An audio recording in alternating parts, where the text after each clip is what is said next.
Good morning बच्चों।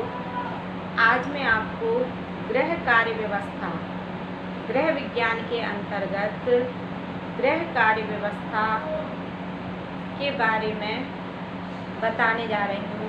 गृह कार्य व्यवस्था का अर्थ मैंने पिछले जो 2 प्रश्न बताए हैं उनमें भी बताया था। आज मैं आपको गृह कार्य व्यवस्था का अर्थ एवं उसके महत्व के बारे में बताऊंगी। गृह व्यवस्था मैंने आपको बताई थी कि घर को स्वच्छ एवं सुंदरता देना ही गृह व्यवस्था कहलाती है। अब इसमें गृह कार्य व्यवस्था किसे कहते हैं? घर परिवार से संबंधित कार्यों की व्यवस्था को गृह कार्य व्यवस्था कहते हैं। यह एक व्यवस्थित प्रक्रिया है। गृह कार्य व्यवस्था के सोपानों में आपने कि इसके तत्व कौन कौन से हैं, नियोजन, नियंत्रण और मूल्यांकन के बारे में समझा। इन 3 तथ्यों के माध्यम से हम घर के कार्य को अच्छी तरह से योजना के अनुसार जब संपूर्ण करते हैं तो हमारा कार्य समय पर एवं बहुत अच्छी तरह से पूरा हो जाता है। तो इस प्रकार नियोजन, नियंत्रण और मूल्यांकन के द्वारा किया गया कार्य गृह कार्य व्यवस्था के अंतर्गत आता है। इसके अंतर्गत गृह स्वामी तथा गृहिणी परिवार की आय के आधार पर सदस्यों की अभिरुचि तथा संतुष्टि के अनुसार तथा प्रत्येक को उचित आवश्यकताओं की पूर्ति का ध्यान रखते हुए एक योजना तैयार करती है और घर के सारे सदस्यों को उस योजना के अनुसार वह कार्यों का वितरण करती है। वास्तव में यही नियोजन गृह कार्य व्यवस्था कहलाता है। एक गृहिणी को इसी योजना या व्यवस्था के अंतर्गत विभिन्न लक्ष्यों की प्राप्ति के लिए स्वयं कार्य करना होता है अथवा कार्यकुशलता पूर्वक अन्य सदस्यों से व्यवस्था का कार्यान्वयन कराती है। स्वयं भी उसी योजना के अनुसार गृह स्वामिनी कार्य करती है तथा घर के अन्य सदस्यों को भी कायदे से काम करने के लिए प्रेरित करती है, क्योंकि अकेली गृहिणी पूरी गृह व्यवस्था को, पूरे कार्यों को नहीं कर सकती है। उसे परिवार के सभी सदस्यों का सहयोग लेना होता है, क्योंकि परिवार में जितने अधिक सदस्य होते हैं कार्य भी उतना ही अधिक बढ़ जाता है और सभी के सहयोग के माध्यम से ही कार्य पूरा हो पाता है। इस प्रकार गृह कार्य व्यवस्था की प्रक्रिया को योजना के अनुसार संचालित करना तथा लक्ष्यों की प्राप्ति के लिए साधनों का समुचित उपयोग कर पाना नियोजन के आधार पर ही संभव हो पाता है। नियोजन का दूसरा पक्ष योजना को समुचित कार्यान्वयन करना है। इसके लिए व्यवस्था का नियंत्रण आवश्यक है। पारिवारिक लक्ष्यों की प्राप्ति तथा व्यवस्था के नियंत्रण हेतु परिवार के नेतृत्व तथा अन्य सदस्यों के सहयोग एवं समूह में मिलजुल कर कार्य करने की आवश्यकता होती है। इस प्रकार नियोजन पूर्व निश्चित लक्ष्यों की प्राप्ति के लिए साधनों के समुचित उपयोग का मार्ग प्रशस्त करता है। अर्थात सबसे पहले एक योजना बनाई जाती है और लक्ष्य निर्धारित किया जाता है। फिर घर के सभी सदस्यों को या और भी अन्य सदस्यों को तथा स्वयं करके उन कार्यों को पूरा किया जाता है और इस प्रकार से ये नियंत्रण के अंतर्गत आता है कि उन कार्यों को कायदे से देखा जाता है कि सभी लोग अच्छी तरह से कार्य कर पा रहे हैं या नहीं कर पा रहे हैं। नियोजन के कार्य व्यवस्था संबंधी पक्ष से संबंधित कठिनाइयाँ नियोजन में की गई त्रुटियों की ओर इंगित करती हैं। ये कठिनाइयाँ आकस्मिक भी हो सकती हैं। मान लो किसी ने ले लिया कि हम ये कार्य करेंगे और अचानक उसे चोट लग जाती है या गिर जाता है या बुखार आ जाता है। तो इस प्रकार से जो आकस्मिक परेशानियाँ आती हैं तो उनमें परिवर्तन भी हम कर सकते हैं। उसी कार्य को हम दूसरे सदस्यों को सौंप सकते हैं। इस प्रकार इस रद्दो बदल जो हम हेराफेर करते हैं वो भी नियंत्रण के अंतर्गत आता है। नियंत्रण के अंतर्गत अनुशासन भी आता है। कि हम ये देखें कि घर के सभी सदस्य कायदे से काम कर पा रहे हैं या नहीं। अगर कोई व्यक्ति कार्य नहीं कर रहा है तो हम पहले तो उसे प्रेम से समझा करके पूरा करने के लिए प्रेरित करेंगे, और अगर वह अपने कार्यों को ईमानदारी और लगन से नहीं करता है तो फिर हम उसे अनुशासन के महत्व को बताते हुए अपने कार्यों को पूरा करवाते हैं।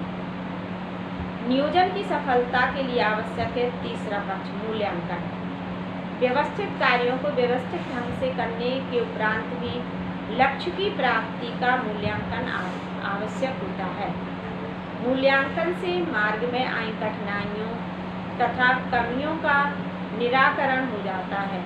मूल्यांकन के द्वारा यह समझ में आ जाता है कि हमने किन किन व्यक्तियों को कौन सा कार्य सौंपा था और किन किन व्यक्तियों ने उस कार्य को बड़ी कुशलता से किया है, ताकि आने वाले प्रोग्राम में हम उन लोगों को उसी प्रकार के कार्य दे सकें जिससे कि हमारा कार्य सफलता और योजनाबद्ध पूरा हो सके।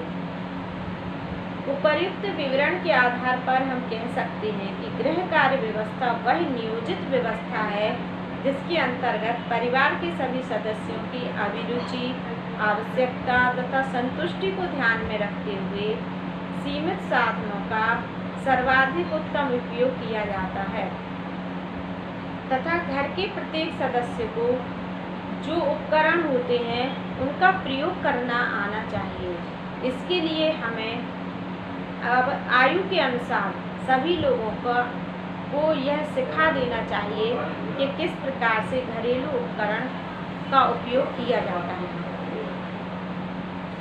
इस प्रकार से इसका उद्देश्य समय, श्रम एवं धन की यथासंभव बचत करना तथा लक्ष्य परिवार के रहन सहन के स्तर को उन्नत बनाना होता है। उत्तम कार्यगृह व्यवस्था में पारिवारिक जीवन सुखी एवं संपन्न हो जाता है। इस प्रकार से अगर हम कार्य करते हैं तो हमारा जो परिवार है वो पहले से भी ऊंचा होता चला जाता है और हम एक उत्तम श्रेणी में आ जाते हैं। इसमें आपने प्रभाव डालने वाले उत्तम कार्य व्यवस्था में प्रभाव डालने वाले कारक, सोपान और साधनों के बारे में जाना। आज मैं आपको उत्तम कार्य व्यवस्था के महत्व के बारे में बताने जा रही हूँ। उत्तम कार्य व्यवस्था का महत्व। परिवार के प्रत्येक क्षेत्र में सफलता प्राप्ति के लिए समुचित व्यवस्था को बनाए रखना नितांत आवश्यक होता है। सुव्यवस्था के माध्यम से जीवन में सरलता, सुचारुता तथा उत्तमावस्था को प्राप्त किया जा सकता है। व्यवस्था के इस तत्व को ध्यान में रखते हुए ही गृह कार्य व्यवस्था को आवश्यक एवं महत्वपूर्ण माना जाता है। गृह कार्य व्यवस्था के महत्व एवं उससे प्राप्त होने वाले लाभों का संक्षिप्त वर्णन इस प्रकार से है। इन हेडिंग्स के माध्यम से हम गृह कार्य व्यवस्था के महत्व को समझ सकते हैं। जब हम अपने कार्य को नियोजन, नियंत्रण और मूल्यांकन के आधार पर संपूर्ण करते हैं तो निश्चित ही काम समय पर और उत्तम तरीके से पूरा होता है। और जब उत्तम तरीके से कार्य पूरा होता है, सफलता के साथ पूरा होता है, समय से पूरा होता है, तो उसका क्या महत्व होता है इसके बारे में आप जानेंगे। तो सबसे पहले इसकी हेडिंग है घर परिवार की आवश्यकताओं की सुचारू पूर्ति। घर परिवार वास्तव में वह साधन है जहां उसके सदस्यों की अनगिनत आवश्यकताओं की पूर्ति के लिए हर संभव उपाय किए जाते हैं। परिवार के सदस्यों की अधिक से अधिक आवश्यकताओं की सुचारू पूर्ति में गृह कार्य व्यवस्था सहायक सिद्ध होती है। यदि उत्तम कार्य व्यवस्था को अपना लिया जाए तो निश्चित रूप से परिवार के सदस्यों की अधिकांश आवश्यकताओं को सुचारू रूप से पूरा किया जा सकता है, क्योंकि परिवार में कई आयु वर्ग लिंग के व्यक्ति होते हैं और सबकी अपनी अपनी आवश्यकताएं होती हैं, क्योंकि सबकी विचारधाराएं, मानसिकता सोचने विचारने की क्षमता अलग अलग होती है। तो इस प्रकार से उनकी आवश्यकताएं भी अलग अलग होती हैं। अगर हमारा कार्य सुचारू रूप से नियमबद्ध किया जाता है तो घर के परिवार के प्रत्येक सदस्य की आवश्यकताओं की हम पूर्ति अधिक से अधिक अच्छी तरह से कर सकते हैं, क्योंकि उसमें जब हम पूरी योजना बनाते हैं तो उन योजनाओं के अंतर्गत हमें समझ में आ जाता है कि यहाँ पर क्या कमी रह गई है, किस प्रकार से इनकी आवश्यकता की पूर्ति नहीं हो पा रही है, तो हम कहाँ क्या जोड़ें जिससे घर के हर सदस्य की आवश्यकताओं की पूर्ति हो। और घर का जब व्यक्ति की आवश्यकताओं की पूर्ति होगी तो घर का हर सदस्य पूरी लगन, मेहनत और ईमानदारी से कार्य करेगा। और जब वह ईमानदारी से कार्य करेगा तो निश्चित रूप से कार्य कम समय में और आशा से भी अधिक सफलता से पूरा किया जाएगा। दूसरी हेडिंग है घर परिवार के वातावरण को उत्तम बनाना। गृह कार्य उत्तम कार्य व्यवस्था घर परिवार के वातावरण को उत्तम बनाने में सहायक सिद्ध होती है।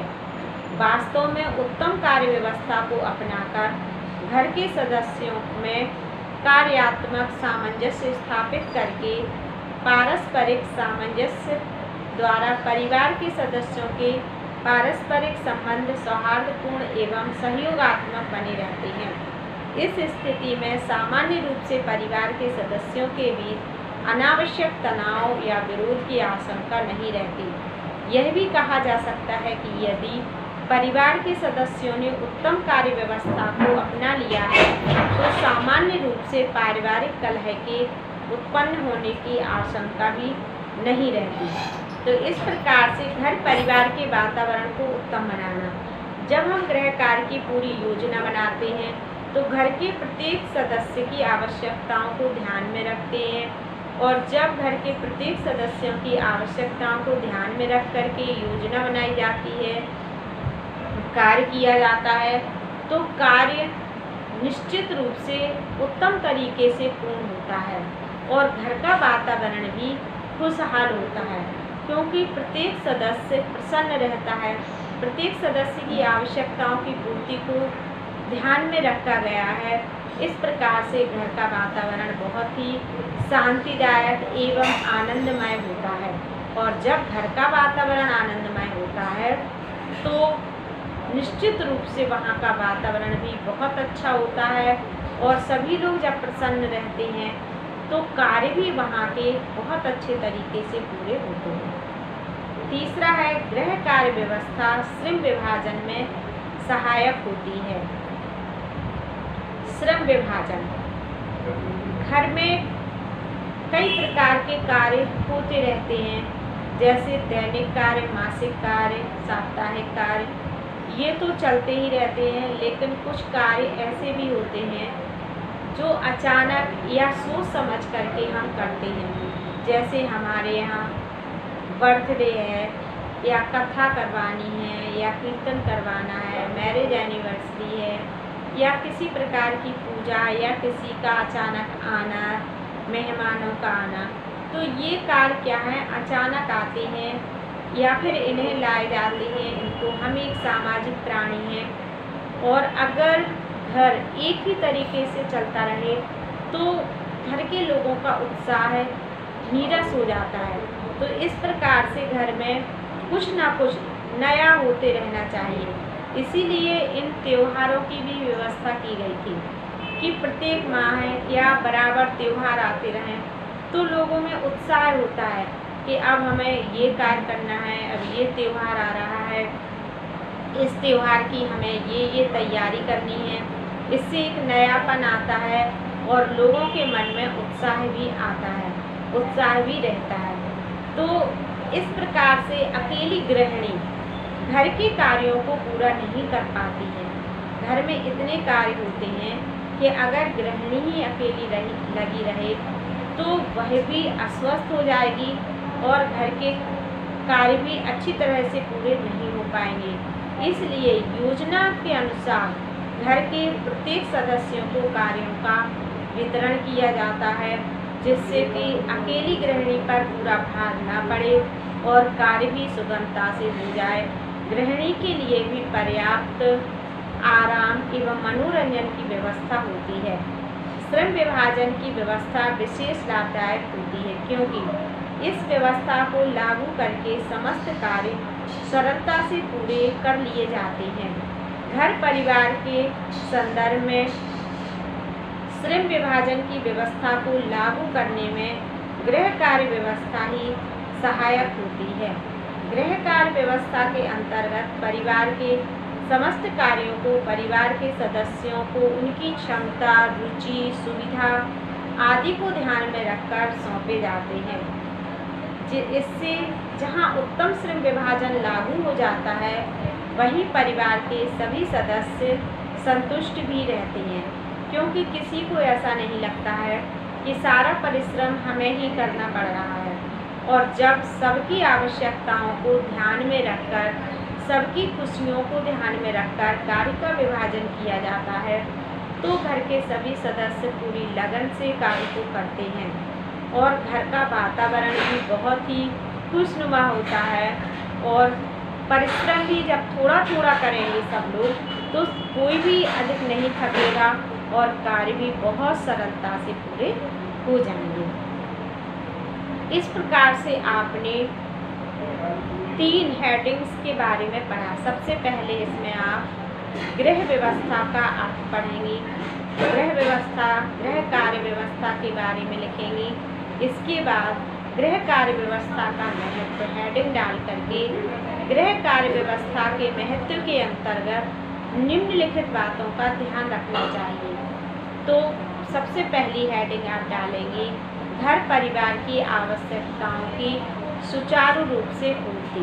इसके बारे में भी मैंने बताया कि जब आप योजना बनाएं तो घर के प्रत्येक सदस्य की आवश्यकताओं, खुशियों को ध्यान में रख कर के योजना बनाएं, ताकि घर के सभी सदस्य प्रसन्न रहें और पूरी मेहनत से अपने कार्य को पूरा करें। इसके अतिरिक्त ये सब करने से घर का वातावरण अच्छा रहेगा और सभी खुशी खुशी अपने कार्य को पूरा करेंगे। अकेली गृहिणी पर पूरा कार्य नहीं पड़ेगा और सभी थोड़ी थोड़ी मेहनत करेंगे, तो निश्चित रूप से कार्य भी उत्तम तरीके से पूर्ण होगा। इस प्रकार से हमें सुचारू रूप से योजनाबद्ध तरीके से सबको कार्यों का वितरण करके कार्य को करवाना चाहिए, जिससे हमारा कार्य अच्छी तरह से सुचारू रूप से पूर्ण हो सके। धन्यवाद।